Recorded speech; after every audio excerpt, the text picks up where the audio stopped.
Unforgettable stories out of Western Jamaica from the scrapbooks of Adrian Fruiter. While his primary claim to fame is the fact that he is arguably the best clash DJ Jamaica has produced, legendary dancehall star Desmond Ninjaman Valentine is also a renowned badman who has had many run-ins with the law, to include the incident for which he is now serving a 35-year sentence for murder. It was generally believed that when controversial Pastor Paul Lewis baptized Ninjaman on February 16, 1997, the man who dubbed himself the original front teeth, gold teeth, gun pan teeth Don Gorgon would put his one ounce of gun aside and turn over a new page. As Brother Desmond, the name he gave himself after his baptism. However, within a few days, he was back to his old ways. Days after his baptism, Ninjaman got into an heated argument with the operator of a tile distribution outlet in Ironshaw, Montego Bay, and angrily told the businessman, "Hey boy, no ramping me no, me baptized no, but me gonna baptize." The police were summoned to the location, but when they arrived, Ninjaman had already left. After the Ironshaw incident, which was widely reported in the media, which caused some persons to begin speculating as to whether or not his baptism was for real or was a fake. After the Ironshaw incident, Ninjaman calmed down for a while. He forged an alliance with Montego Bay businessman promoter Horatio Kojo Spencer, and together they created a gospel series called The Gospel Train, which saw Ninjaman headlining concerts alongside renowned gospel star Songbird Joan Flemings. Unfortunately, the gospel train never travelled very far before it crashed. Ninjaman began showing up at concerts, seemingly under the influence of hard drugs. Flemings refused to continue working with him, bringing the gospel train to an abrupt halt.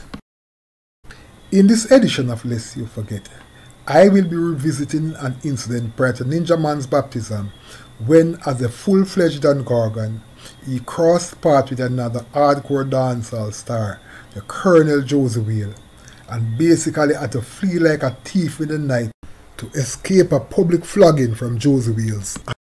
And all this was despite the fact that he was armed with a big knife known as a kitchen bitch. The incident in question took place on Dancehall Night at Reggae Sumfest 1989 in Montego Bay and was carried in parts in the story I wrote for the Jamaica Record, which was published on Sunday, August 20, 1989, under the caption, "The Night the Bob Marley Center Sank." It should be noted that that night was considered somewhat of a special night in the history of the annual music festival, as in a widely publicized warning which attracted media attention, a Warner woman had predicted that the Bob Marley Center would sink on Dancehall Night. However, while some fans stayed away out of fear, a massive crowd showed up. During his stint on stage, Josey Wales, in jest, made some fun statements about several DJs, including Ninjaman. In his turn on stage, Ninjaman, who had only recently returned to the island from New York, threw what was considered a low blow at Josey Wales. He claimed that while he was in New York, he slept with Josey Wales' woman, and claimed that the woman had revealed some derogatory bedroom secrets about the Colonel, including that he had bowed down, the street slang for oral sex. Josey Wales, who was still inside the venue, was clearly not amused by Ninjaman's verbal antics, so he calmly walked towards the stage, positioning himself at the step leading onto the stage. Those unforgettable stories out of Western Jamaica.